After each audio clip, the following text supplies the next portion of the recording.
Hello and welcome to TalkingTSM, the Game House's talk show about TSM's LCS team.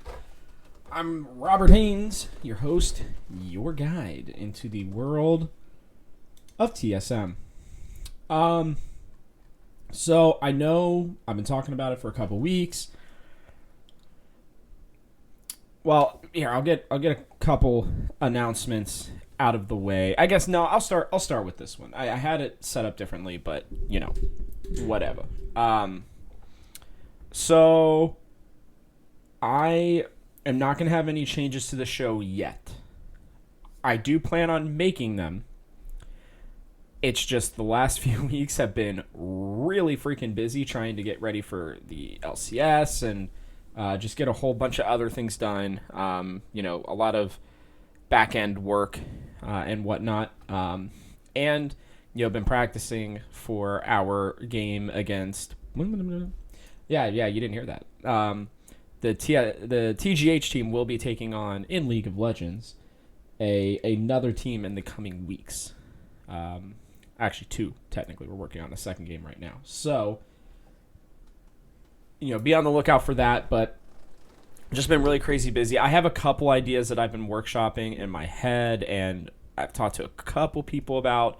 I want to wait until I can really solidify them to bring those in. I don't know exactly when that will be. I don't want to give you guys a marker. I know, starting off the season, that would be great, bringing all these cool new things.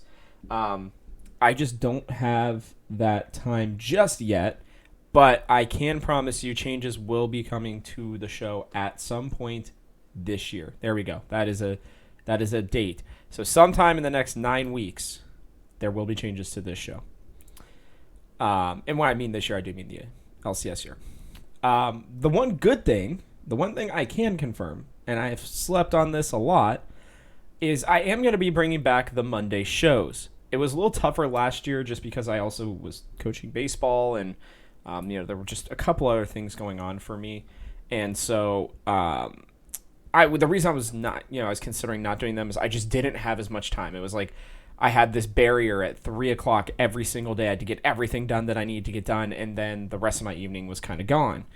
That is not the case now, so that will allow me to actually do some better prep work, and it won't make me feel as stressed about trying to do, 2 shows, prep them all, get them all up everywhere that I need to, yada, yada, yada. There's just a lot of things. I know they're excuses, but hey, we live those kinds of lives. So, so the Monday shows will be back. So this is Thursday show. You will have another one on Monday. Yay us. So, that's awesome. Couple more quick things here. So the fantasy season has begun. The TalkingTSM draft was last night. Had a great time. Basically, everybody was in the channel. We had a really fun time going back and forth, discussing some things. I think that some of the drafts were pretty awesome. Let me bring mine up here. I'm pretty happy with my team. I can tell you I did get a TSM player. I specifically got Hooney. So, yay. Hooney will be starting for me, so I'll give you guys a quick rundown of my team. I got Hooney in the top lane, Svenskeren in the jungle, Caps in the mid lane, Upset at AD carry, Vander at support, Crown Shot at my flex spot, and then I was able to get G2. My backups are Neon and Fake God. So, very happy to be able to, get a team together. Really excited for everybody. We also were able to add Tim into the league this year. I can not let us know if they were interested in playing or not, so we unfortunately had to drop them, but hopefully, they'll be interested in maybe next season. I would like to potentially have 2 leagues going next year, if at all possible. But we will have to see about that.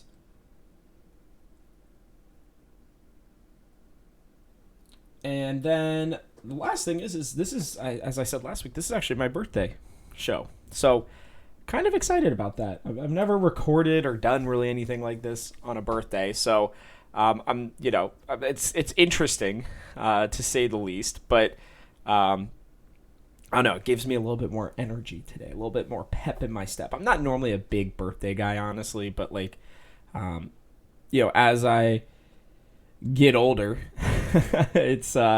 it becomes less and less of a thing. Honestly, I more just want to spend time with my family and my friends, which makes me sound really old. I promise I'm still under the age of 30, so I'm not too old yet. In terms of League of Legends stuff. But yeah, so I'm excited to do this show on my birthday. But, and then I will have one major thing that I will be announcing, but it's at the end of the show. So now you got to sit through and listen to my analysis of TSM's first week, their season, the meta, all that stuff. So yeah, so we spent the first good 5 minutes or so going over announcements. Now let's head into the meat and potatoes of the show. So, the first thing is reminder, this is a 27 game season. Okay? This is not, your typical 18 games. They did add 9 more games because it is still going to be 3 games a week for the regular 9 weeks. So every team will play Friday, Saturday, Sunday. I've heard good and bad things about it. I've heard people still asking for best of threes to come back. I would love that personally. I love best of threes. I think that they're a really good way to do things. I believe that Sword Art stated this. I was looking through the TSM Reddit, and during a interview with a Chinese publication, he claimed, I would like to, I think 3 games would be better. He also said some other interesting things. You should go check it out. Again, that's over on Reddit. The other thing is, I would, so there's a lot in the last week that I would love to go over. I just don't have the time to, but I will quickly talk on this. TSM, Travis Gafford does his rankings based on amount of money spent per win, essentially the efficiency cost for every team. And TSM finished 8th this year, despite their 12 wins, with TL being close behind them. I think they were 6th, and then the last team was actually Cloud9. So Cloud9's at least spending more per year than us on their team, and that doesn't totally surprise me. I'm assuming that TSM are paying Hooney and Spica and Lost probably not a lot. I would imagine most of their current payroll, because he did include coaches, and he did say Bjergsen was a pretty high cost. So, I would assume almost all their money, not all their money. Sorry, that sounds bad. Most of their payroll, so at least 50. Well, at least I would say probably 70% or more of it is probably going to the trio of Bjergsen and the coaching staff, Sword Art, and Power of Evil. That would be my guess.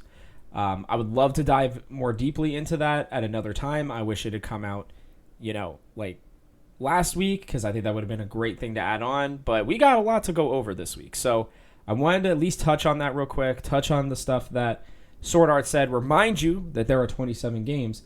But yeah, so we're going to dive now into the meta.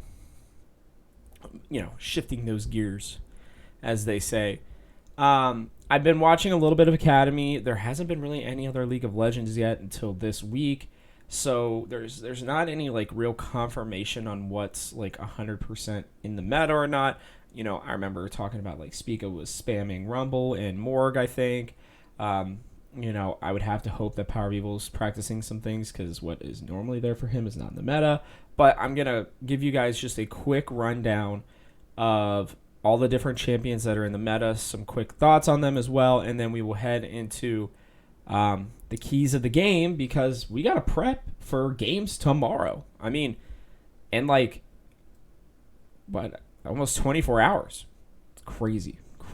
So, this is mostly what I've been able to see in Academy games, plus just some general knowledge of the game right now and what we saw at MSI. I think it's still mostly going to be similar to what we saw at MSI. So you're going to see top Lee Sin. He's an animal right now. You will see him in the mid lane as well. so I'm not going to mention him in the mid lane right now, but do know that you will see Lee Sin everywhere. He is probably going to be pick or ban for right now. He's very, very strong. I think Gnar is still going to be there. I don't think Gnar is as strong as people think, but just the threat of Mega Gnar Ultimate is just so apparently overwhelming that, people feel like they have to, use him. I still think his laning is pretty rough. And when he's Little Gnar, he's pretty much useless, but that threat of Mega Gnar and Ultimate is just enough to keep him in there. Looks like Gangplank is back. It felt like, and I know he's one of Huni's best champions, it felt like he was a little rusty on him last split, so my hope is that, he's been practicing him, he's ready to roll, and he's going to use him this split, because I do think that it's a great split pushing tool for TSM to use. I think they're going to be a little bit more confident in Lost, in Power of Evil, and Spica to do the majority of the legwork if they pull out a GP, so I like that. I think because of GP, Urgot has come into the meta, and I think, Urgot's in the meta for some other reasons too, but I do think that he's a pretty nice person to be able to play into the GP, and right now we are seeing Urgot. They did nerf him a little bit in the last patch, like we talked about, I think it was 2 weeks ago now, but that's not something I'm overly worried about. I really think that Urgot's going to be something that we might see. And so it'll be interesting to see how, TSM kind of react to that. How do they want to use it? Do they want to use it? I don't know. But Urgot's always an interesting champion to see in the meta, and one that can definitely shake things up, to say the least. The other champion, of course, is Renekton. Renekton is still pick or ban. Even when it feels like he shouldn't be in the meta, he just is. I don't know how else to describe it. It's just they love playing him. He's very safe. He's, got his own peel. He's got his own heals. He does plenty of damage. Maybe he doesn't scale, but, early in mid-game specifically, he is just... He's a menace, man, and he can be very good in late game, obviously. These new items really help him. Things like Prowler's Claw and Gore Drinker and all this stuff. They have... If there's a champion that I feel like has really, truly benefited so drastically, Renekton is one of them. I'll talk about another one here in the jungle here in a minute. But the last pick, the last one that we're going to discuss is Gwen. As far as I am aware, Gwen and Viego will be available during this meta. That is going to be interesting. Gwen was played last night by Hanser in lane, pretty strong. Seemed like she was a little bit more of a counter to the Kennen. I didn't watch the draft, and I didn't get a time to really look at it, but she was played. She looks pretty strong. She can definitely dish out some damage, and I think that allows for, because what I think has been a problem, or not a problem, what I think has been a product of the meta is you can only play, an AD mid laner with an AP jungler. AP top wasn't really that available. We know that also Ryze, by the way, might be coming back into the meta, so we could see that with Huni too. Doubt it, but it's possible. If TSM wanted to focus on Lucian in the mid lane and allow for Spica to still go something like an Olaf in the jungle, then Gwen is something you can very easily play still. She is definitely that more of a bruiser-ish type. She's kind of a lane bully. And I think that we will see her picked this weekend. I don't know if TSM will pick her. It feels like a pick that Huni would very much enjoy and be very good at. It would not surprise me at all. And she can snowball.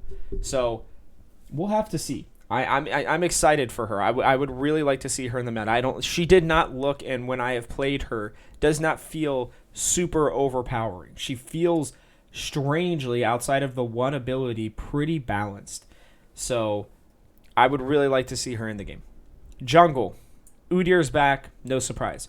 Rumble's apparently still kicking. I thought Rumble was going to get the kick out the door with the damage to minions being lowered for him, but apparently, at least in NA right now, he was still, let me make sure I confirm this, but he was still the number one played jungler as far as, number one played jungler with a 63% win percentage and a 4.7 KDA. So at least in the Academy League, they're playing Rumble still. Morgana wasn't played. I don't know if maybe she was just banned. I can't really tell from this, but she definitely felt worse. Her W clear was not as strong. They definitely nerfed it. I didn't seem to me like it was enough for her not to be played, but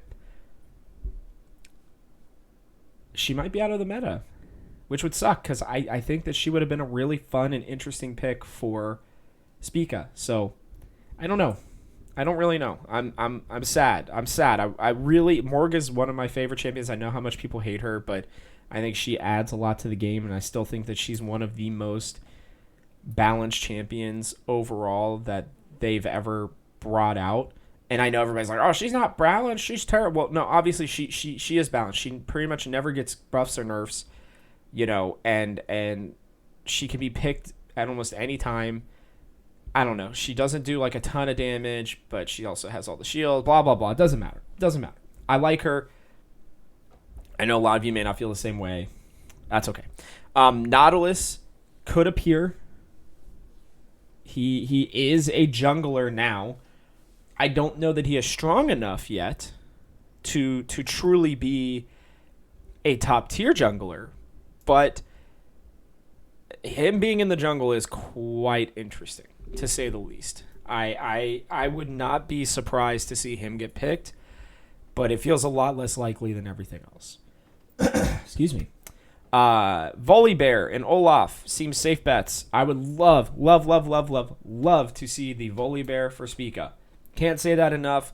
If he played Volibear and Udyr and Rumble basically all split, I'd be pumped. I'd be like, all right, looks great to me. Let's freaking go. Yeah. Those seem good to me. I will be honest with you all. I think this jungle meta is going to be perfect for Spica, and it's going to really allow us to see what, like, are we going to get summer Spica, or in playoff Spica, or are we going to get spring Spica without spring playoff Spica? I don't know. It's gonna he is gonna be the linchpin for this team. And so there's a lot of really good picks for him, because you also have Trundle is making his way into the meta potentially. He was seen in Academy. He played really well last night. I've always felt like Trundle is a really nice pick. He's not super strong or anything, but he's good frontline. He's able to really take down tanks, and he's a good pick. He's a very underrated pick. And so I would love to see him make it into the LCS again. I think that we could see him potentially be something like the Udyr, where we haven't seen it in a really, really long time, but then he makes his way back into the meta. So saw it in Academy, would love to see it in the LCS. Diana also has the second most amount of games right now in Academy. We did not see this at all at MSI, similar to Trundle. So, but she wasn't great, honestly. 5 kills, 22 deaths, 20 assists. I don't know if it's just that they didn't know how to play her, but I mean, she was pretty bad. She is a good jungler, I think, right now. She definitely brings a lot. And I think, she is somebody who, if you need an AP assassin type jungler, she's pretty solid right now. So I don't think that we're going to see her as much as we did in Academy, but it seems like she is a pick that people would like to play. So I don't know. Again, Academy doesn't necessarily mirror what's going to happen in the LCS, but you got to know that if they're playing against each other, these are good insights into possible picks for the LCS. Doesn't mean they're going to use them, because it could be that, the LCS teams are just like, hey, test these things out. Let us know how they go, right? Diana, 4 games, looked like crap. Not going to lie. So maybe not for her. I don't know. She's something that I would also like to see. I love Diana. I think she brings a lot to the game, and she's got a pretty decent clear. She's strong enough to be able to get into backlines and really shake things up. Her ultimate, I think, is much stronger than it used to be back in the old days of Diana, if you haven't seen her since her rework. Very small rework, but still a good one. And so, yeah, she's an interesting champion. Last one from the jungle, Fiddlesticks. 2 games of Fiddlesticks yesterday. 10, 6, and 15. 50% win percentage. Winning in gold. He clears very quickly, which is kind of the name of the game. I'm surprised we haven't seen him yet. You can set up his ultimates over walls a lot. You know, he brings a lot of vision and, you know, some hard CC in the fear. You know, I don't think we'll see tank Fiddlesticks like we did before. But Fiddlesticks is absolutely something that could make his way into the meta and be very interesting to watch, because I'm a little surprised that he hasn't been seen at this point, just due to the fact that he can clear camps, I think, as faster than almost anybody else in the game. And that's been the name of the game. So clearly there was something else I was missing with him, but with him getting picked in Academy in 2 games, which is tied for 3rd most with Kindred and Udyr, could be something that we see. All right, so that's it for jungle again. I'm excited for that. I think there's so many good options for Spica there, where he's able to have impact in the games at all times. So I hope that we see that. In the mid lane, oh man, not a lot of control mages. I talked about the Lee Sin. Don't need to go over that again. Nocturne has made his way in the top lane too, by the way. So Nocturne is at least in the meta, it seems like. Viego is in the mid lane. Seen him a couple times. Set's in the mid lane. A lot of AD because there's so much AP right now in the jungle, and now with Gwen in the top lane, there are options to be able to play mid lane assassins and stuff like that. This was kind of our worst case scenario for our boy Power of Evil. This is not a great meta for him. Silas is still fine. Victor and Orianna can be played, and he's good enough to be able to play those champions. I think Ryze could see some time in the meta too, to be able to lock down any of those assassins and stuff that could come on him. I'm a little afraid for Power of Evil. I know that he has been showing some other things. He's pulled out the Lucian and he's pulled out Seraphine and all these other picks. So he knows how to play other things than control mages. I want that to be clear. I do understand it. I'm not like the rest of the media where it's like, oh, this guy's only a control mage player. Yep. Yeah, no, he's pretty bad at everything else. Like, no, he's not. He can pull out other stuff. He's a very talented player. I just know that this is not his wheelhouse. And so that means that we're going to have to depend on other players until it either gets back into his wheelhouse or until he makes this his wheelhouse. So, yeah, we will have to see. I'm a little worried, but I can see this being okay. I can see this being okay for him. I hope that he's been practicing a lot of other things. And I could see them pulling out the set in the mid lane for him. I hope he's been practicing Lee Sin. I hope he's been practicing Nocturne. Either that or he better have some really nice counters to those different champions, because otherwise he's going to be in trouble, my friends. Just going to be honest. Bot lane is still the same. Kai'Sa, Trist. This is great for Lost. These are some of his best champions. No doubt in my mind, the bot lane meta, Lost is going to be extraordinarily important for us going forward this season. I mean, extremely important. I still think Senna could get picked. She is so friggin' strong right now. She doesn't seem to get picked as much, but she got buffed again. She is just She's really strong, guys. She is a very strong pick. If you want a pick in your solo queue games that can scale you and win you games and still be able to be an absolute menace in lane, you just go pick her. She is quite strong. I'm still shocked that we're not seeing her as much in the meta right now. Everything points to Senna being able to be picked in this current meta, but what do I know? Clearly not as much as a lot of other people. Ashe also could see some time. She got played yesterday, not much, but I do still think that her hawk shot ability is super strong, drives the junglers nuts, and and we know that Lost can play her. So it's not one of his best champions, but he can still play her, and she's a nice pick overall. She does scale some, and her ultimate's always useful. So she can burn down towers, barons, dragons. She's a strong pick in the meta still right now, too. Support is probably even less changed than bot lane. It's still Nautilus, Alistar, and Leona. You'll see Rels, Sets, Threshes, and Seraphines. Engages and lockdowns are still the name of the game. This is a good thing for our boy. I thought they might change to Enchanter with some of the changes to Moonstone and Staff of Flowing Water and some of these other items. Apparently not. Apparently, at least in NA Academy, again, a lot of this is based on NA Academy and MSI. We have not seen the meta up until now. So these things are subject to change. As a reminder, keep this all in mind. These could 100% change. I could definitely be wrong. I don't play at Challenger or Master Tier level. I barely play diamonds occasionally, okay? Like, I am a gold player myself. I'm not good enough to be at these upper echelons. Things like Master Yi still work on a lot of people at my level. So, I'm not talking about this from personal experience. I'm going based off of what I have seen so far and what the statistics and everything else are telling me. That is what the meta could be, what it seems likely to be going towards.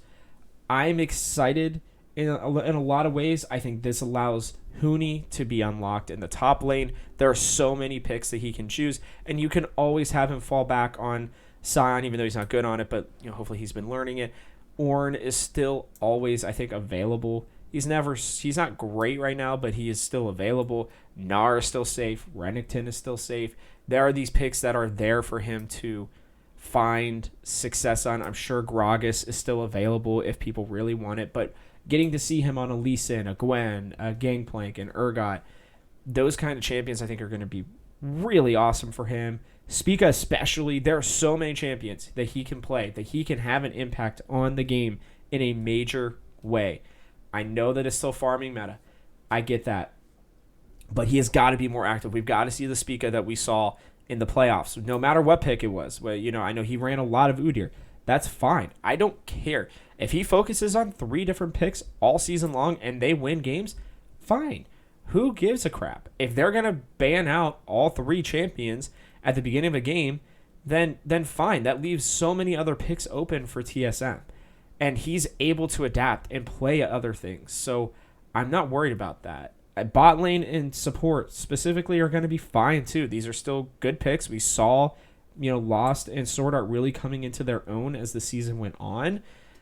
They didn't do as much in the playoffs, but, as the regular season went on, they really started to play well. Lost is still one of the top 5 AD carries right now in terms of the way he has already played. So both of those roles are fine. The top and the jungle are fine. It's the mid lane that I'm a little worried about, guys. We will have to really watch that closely, see how they play it, because it wouldn't surprise me to see TSM just pull out Victor, just pull out, Orianna. It's just when there are things like Nocturne, Lee Sin, Viego, that can all just get in the face of those champions, and there's not much that you can do unless if you have ganks set up, that is going to be an issue for Power of Evil. I hope that I am wrong. I would love to see him pull out Tristanas and Lucians and be able to play some of these more meta picks. And I think that he will to a certain degree, but this is certainly not his wheelhouse. And so, considering it's not his wheelhouse, I'm I'm expecting us to see him maybe struggle a little bit. And that's okay, because hopefully the rest of the team will pick him up. Gear shifting again. We move into the first week, guys. We get to talk about it. Week 1. I went through the schedule. I went through it again and again and again and again in my mind. I still see TSM finishing 19-8 or around there. I still think that is very likely for them. I do think that people have vastly underrated CLG. I think that team is still going to be a problem. Like I said, 100 Thieves. I forgot about Reapered coming over as well. Along with Abadage, those are 2 very important pieces. So, yeah, we got to watch out for them. But I'm still confident in 19-8. Truthfully, as long as we finish top 4 for the playoffs, it doesn't really matter. Because once playoffs start, that's when it's gonna matter. It is double, elimination, except for the 7th and 8th teams. So doesn't truly matter, but I want TSM obviously to find success. So the higher rank that we are, the easier it is, the easier schedule it is for us to make our way to the top 3. And I'm going to set this expectation and this goal and this understanding for all of you. I personally do not care if we win a title. Obviously, I'm going to root for us extremely hard to win as many games as possible. And I will be disappointed if they lose and they don't make it to the finals and they don't win at finals. I will absolutely be very sad and disappointed. But our goal is to go to Worlds. So if we have to be top 3, then that's what we are fighting for right now, guys. We want to find success at Worlds. Yes, does winning a title show that you are hopefully more likely to win at Worlds? Absolutely. Absolutely it does. The better success you have domestically, the more happy everybody's going to be when you head to Worlds. That's just, anybody could tell you that. I'm not, breaking any news to you guys. But our goal is top 3. It just is. We want to be at Worlds. We want to redeem ourselves for the awfulness that was 2020 Worlds. And so my goal, my only goal, number 1 thing is to make it to Worlds this year. Anything else above that? Icing on the cake, man. Icing on the cake. Absolutely. Love it. Love it.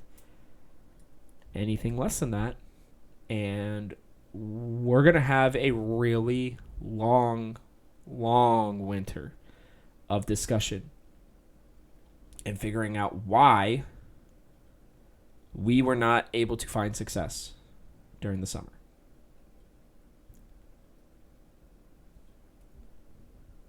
So just keep that in mind, okay? As we talk every week, our goal is going to be how much closer are we to top 3 at Worlds for NA. And we won't really know that until the end of the split, but we're going to focus on our team like that's what's happening. Whew. Okay, we get to start off the season. For some weird reason, instead of Cloud9 in TL, it's TSM TL. And these are going to be some interesting games. For starters, we're going to do our 3 keys of the game. We'll do the champions to watch again. Not a whole lot changing in this segment for right now. First thing is, you got to challenge Tactical and see if he has worked out the kinks. Tactical was a problem. He looked better in playoffs, but he was one of the main, if not the main, problem for TL last split, outside of obviously losing Santorin during the playoff run. He looked a lot better on his way to the finals. He did. But there's clearly still a hole there, and TSM need to try to just rip it right open make it a gaping hole, and really challenge him. We've said this. The bot meta is the only one that is truly staying stable, completely moving into this new split. So take advantage of that. Focus on Lost. Give him the opportunity to carry, and challenge tactical. Let him make mistakes. Push him into situations where he is more likely to make those mistakes. And I think the TSM will be able to like that. That will be part of their game plan. That's one of their keys to victory. Second one is just come out swinging with something unexpected. Pull out the Gwen, man. Pull out the Viego mid. I don't care what it is. Just pull something out that they haven't seen us play before.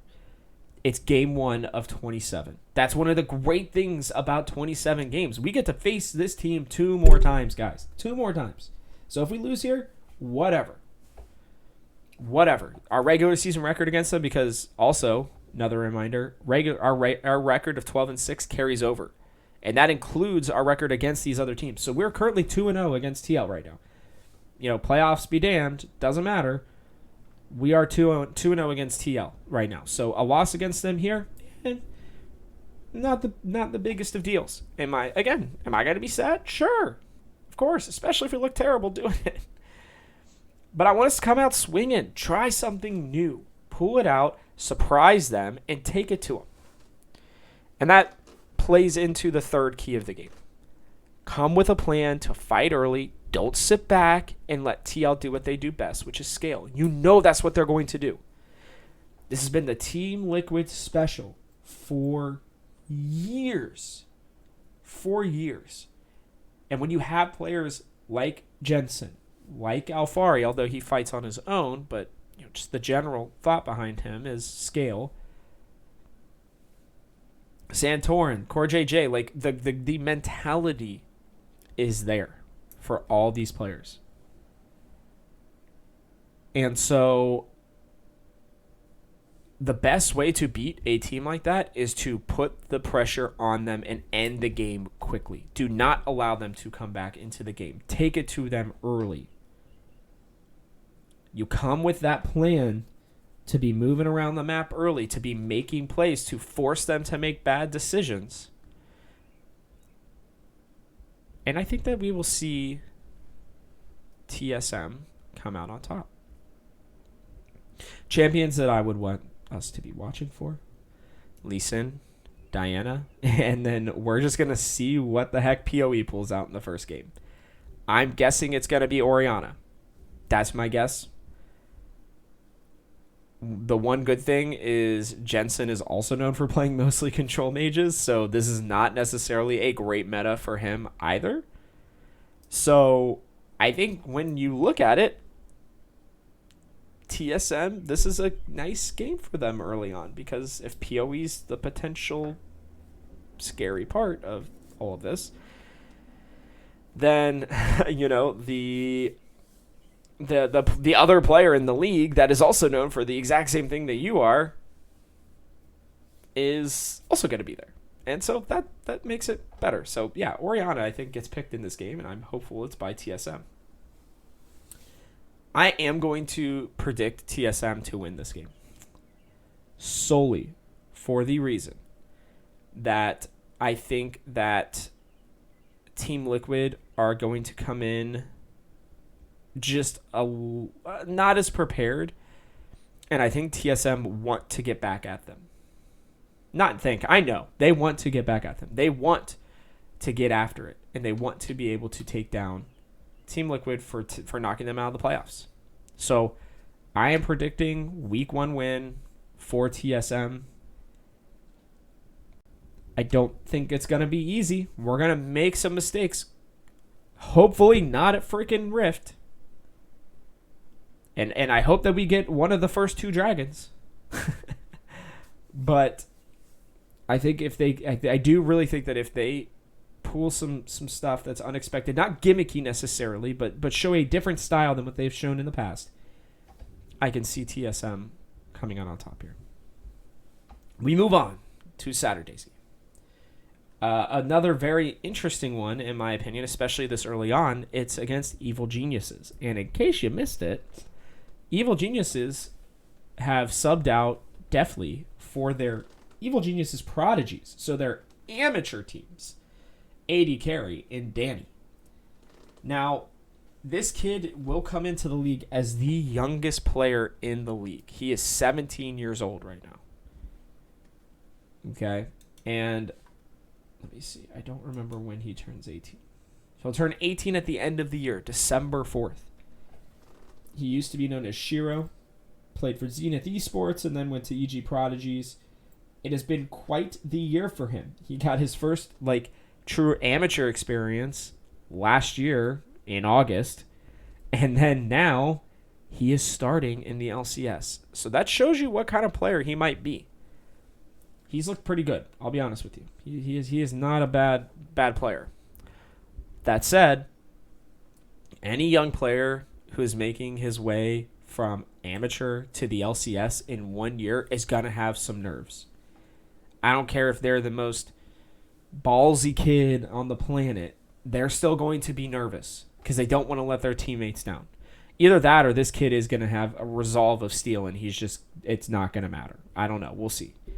But one of my keys to the game is that TSM take it to Danny. This is a bot-centric week. You have Tactical and Danny, two young AD carries who are able to make mistakes. The thing is, Core JJ is obviously with Tactical, so he can save him from a lot of those mistakes. Ignar is similar to Core JJ, not as good, but Danny is also younger, and this will be Danny's second game in the LCS ever. And if he struggles, especially in game one, then TSM are going to be like, all right, yeah, we're chomping at the bit, man. Bring it on, Danny. We're coming for you, kid. And then they could just leave. This would be a perfect Gangplank game. You just let Huni and Impact do their thing in the top lane. You just tell Huni, hey, just farm. Don't let Impact kill you, which Gangplank, it's not too bad. You just have him. Make sure you get some wards down. Especially because Gangplank would probably push in whatever Impact's going to play. And then you just say, all right, Cannon Barrage, even if they're under the tower, just throw it down and, give them hell. And then you just have Spica and the rest of the team dive this kid, and you just beat and batter him, and you say, welcome to the LCS, dude. Sorry we have to do this, but you're a very clear weak spot for us to take advantage of. There's a lot of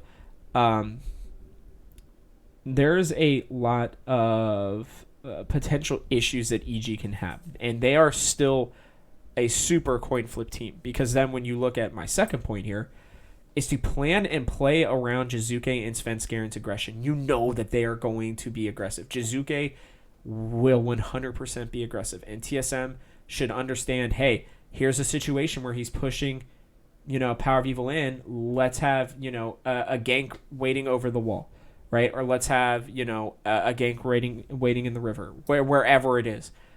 TSM should be able to take advantage of this. They should know Jizuke and Svenskaren, they're going to try to push them. They're going to try to invade. They're going to try to do all these things. Let them make these mistakes. Prepare for it. You don't necessarily have to play a defensive game, but you can play an aggressively defensive game.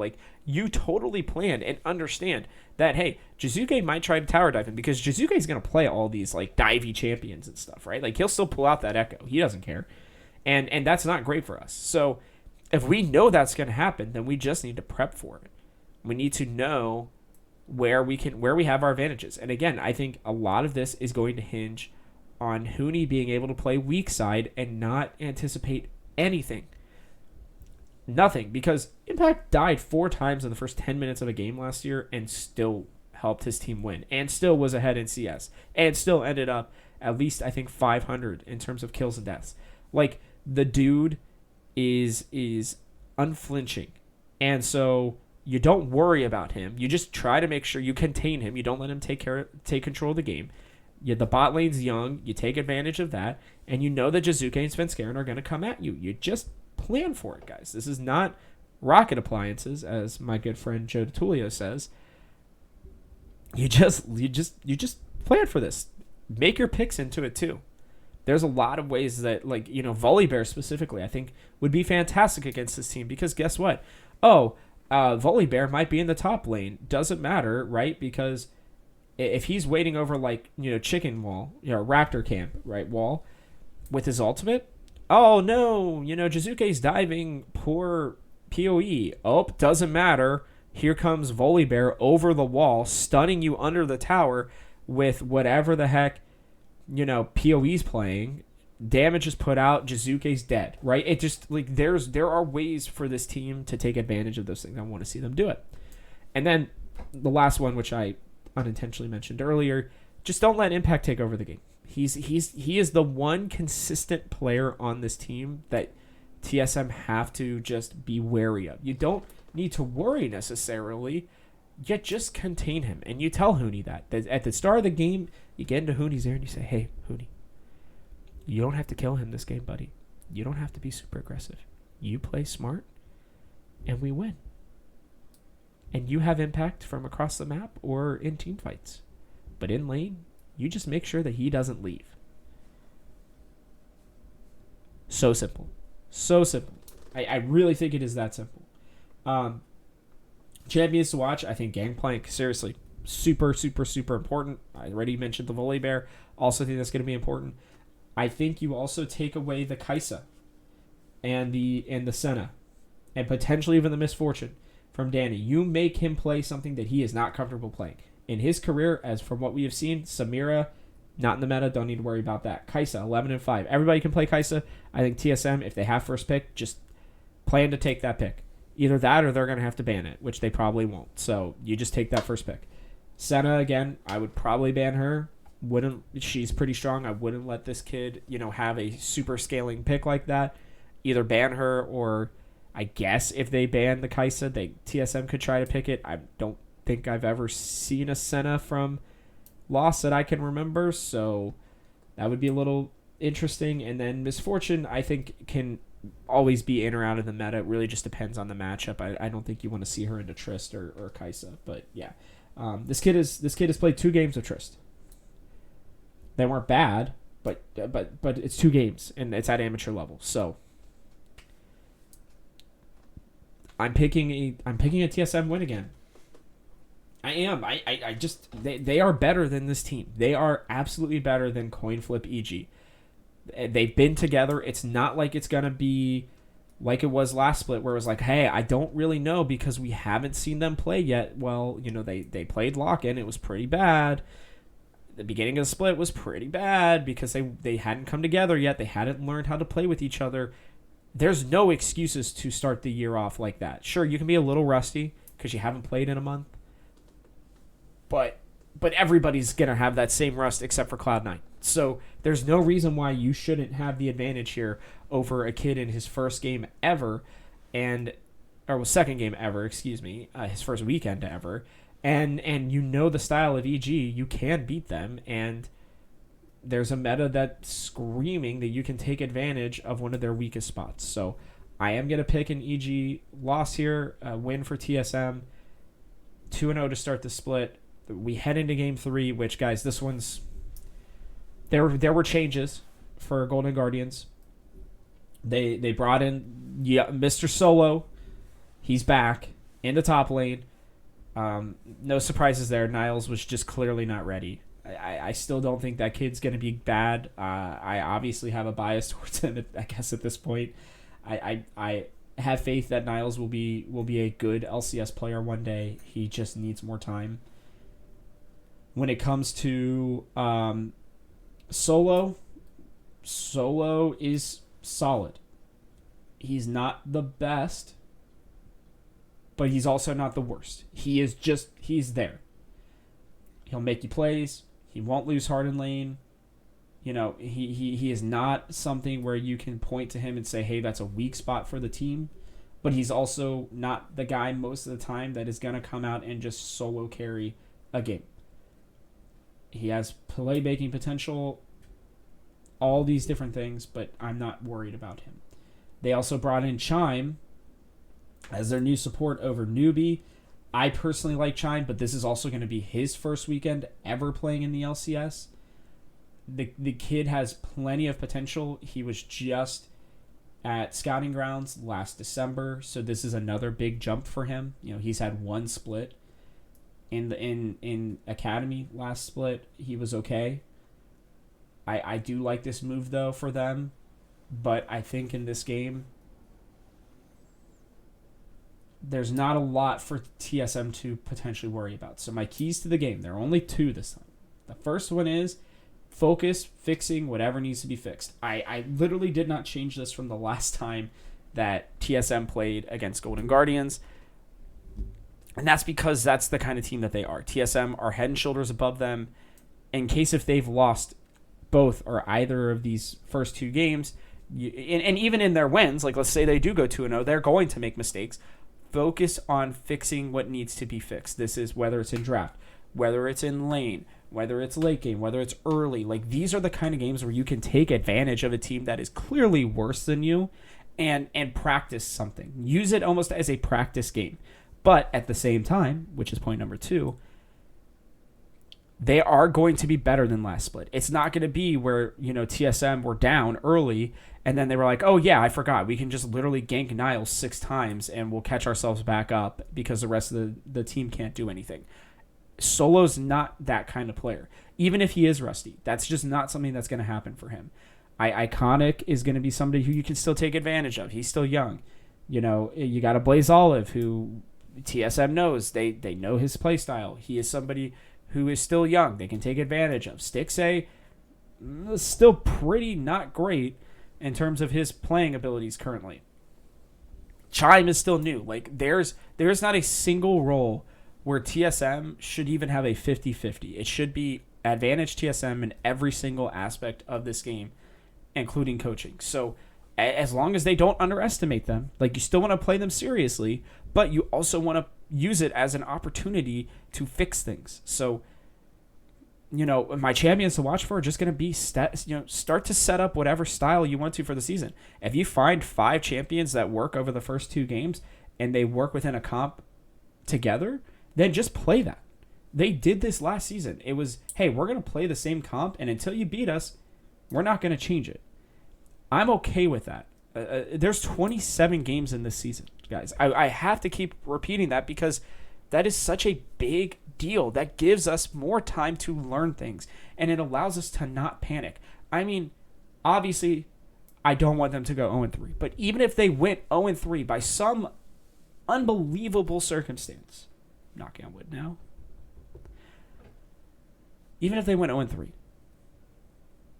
there's still 24 more games left after that. 6 more than the previous seasons. So we are going to be fine. We're not going to overreact unless if... The only time we overreact is if we lose in like 20 minutes to all 3 teams. And we just look like they should be playing me in my silver gold beams. Like that would be the only way we're going to be like, oh, wow. Because it might just be that they have wrong reads on the meta or, that they lose out because of something that they're still a little bit, rusty on. Like, these things are going to happen. They shouldn't. This should be a 3-0 weekend for TSM or at least a 2-1. I can see them losing to TL. I could see them losing to Evil Geniuses. I don't think they lose to both, and they should beat GG in 9.5 out of 10 times. They'll beat EG. Probably more than that, maybe 9.9 out of 10 times. I think they beat Evil Geniuses 7 out of 10 times, and I think it's maybe a 60-40 to Team Liquid just because this team is... The only reason I give them that advantage is because I think the TSM are going to come out hot. They're going to want to beat these guys. So I'm predicting a 3-0 weekend. I hope that they do that. I would love it for my birthday weekend for them to come out and just bang, bang, bong, wipe them out. I'd love that. I'd be a very happy boy if they did that. So, if nothing else, if you're listening, TSM, win it for me. Win it for my birthday, please. Please.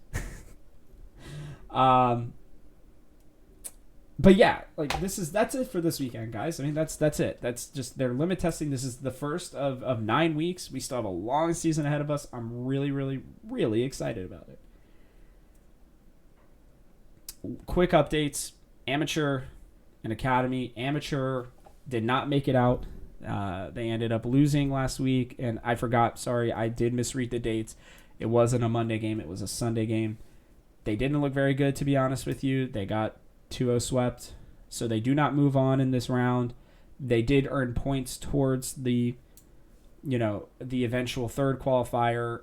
So, the second this second qualifier is going to be very important for TSM Amateur.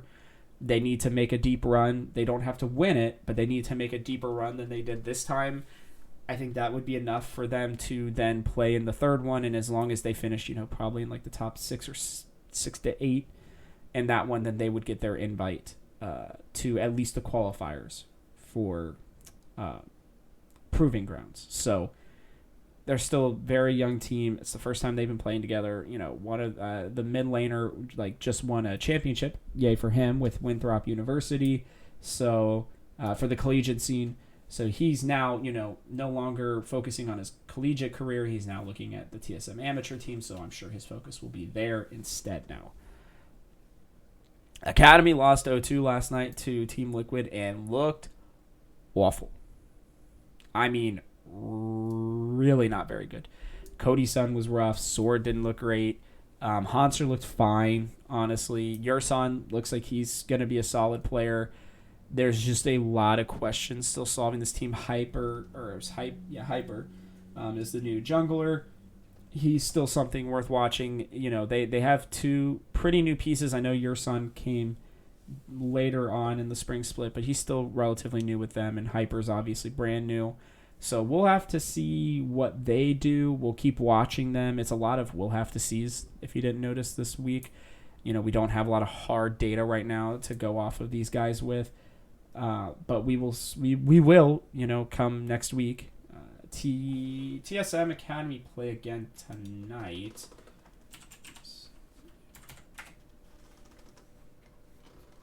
And where the heck are they playing? Sorry, guys, 1 second.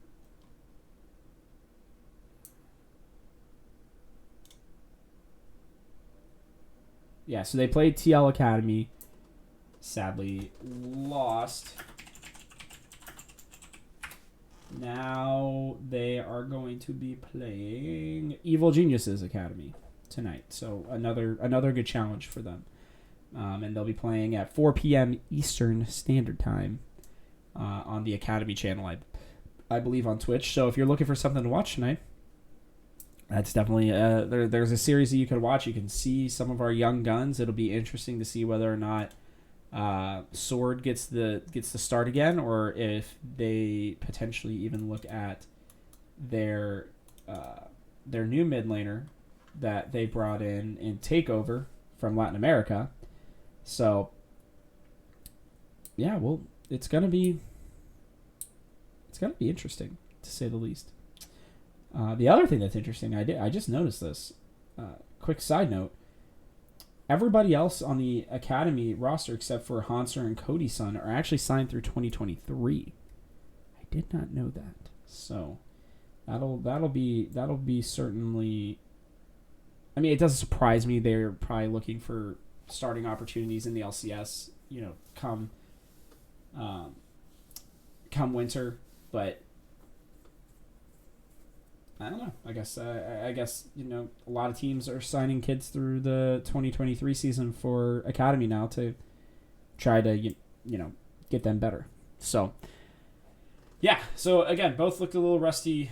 Both lost, unfortunately, over the last week, but that's okay. As long as they're learning, as long as they are working on getting better, that's all that matters. Now, though, we are in the last announcement. Starting sometime tomorrow, most likely. Could be today if I get time to get to it, but I don't think it'll be today. I am going to be doing a giveaway through Gleam.io in honor of starting the LCS. This is not like I'm doing it with Gleam.io. It's just that they're a nice thing to do giveaways with. I've been wanting to do this for a while. But the giveaway is going to be, you do a bunch of things, you earn points, you're entered into a raffle, and then whoever wins will win a TSM jersey. I will be supplying a TSM jersey, a new one. As long as the store obviously has it available. I'm not going to order it now because I don't know what size the person will be. But yeah, so I'll be buying the winner it could be you, a TSM jersey. We can get it customized with either your name on it or, Bjergsen, somebody's name on it, Spica's maybe. And I will be getting that over to you. So be on the lookout. Look out for the announcement on my Twitter account at TGH Robert Haynes. I will be making the announcement there where you can earn your way, potentially, earn and some luck, obviously, to getting yourself a TSM jersey. I'll be doing it. I'll be doing the giveaway for, I think it's going to be somewhere between 2 weeks and a month. I don't really know yet. I haven't entirely decided. It will be at least 2 weeks, though, so be on the lookout for that. I'll likely announce the winner on TalkingTSM. And, I'm excited. I love doing giveaways. I think it's super fun. It's a way for me to give back to you guys for already supporting me. So, very excited to be doing this, and I hope you guys like it, and let me know if this is something you want me to potentially do more of. I'm definitely open to it. So just let me know. So if you like this show, please take a second to like, subscribe, and comment if you're watching on our YouTube channel. Hit that bell icon so you don't miss another episode, and so you don't miss all the other great content that comes out with us as we're moving forward.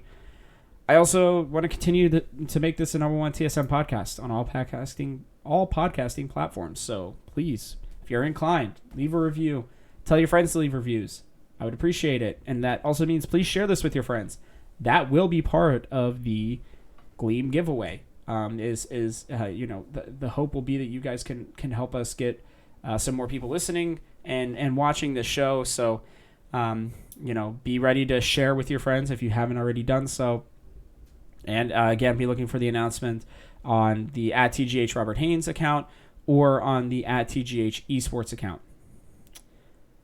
Lastly, head to thegamehouse.com. I actually had a bunch of TSM content come out over the last week, including my preview of the season, all this other junk, where I believe the team is going to go. I did a really fun piece on TSM's record based on each caster and casting duo. That was super duper fun. A lot of people really liked it. I'll probably do it again at the end of this split as well. It's not a huge surprise to a certain degree, but you should go give it a look. Definitely go give it a look because it's interesting to see which casters did what. And with that, thanks for tuning in. This show will be coming out yet again on Mondays and Thursdays now, and is still exclusively for your TSM earholes. I'm Robert Haynes, and this has been Talking TSM. I'll see you on Monday.